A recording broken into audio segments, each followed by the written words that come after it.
वालेकुम दोस्तों, क्या हाल है? ठीक हो माशाल्लाह।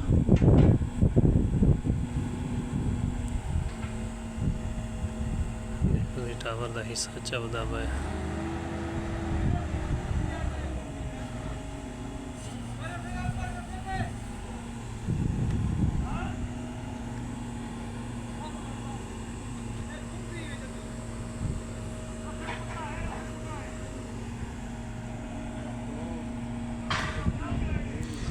ये साइड लग गई माशाल्लाह।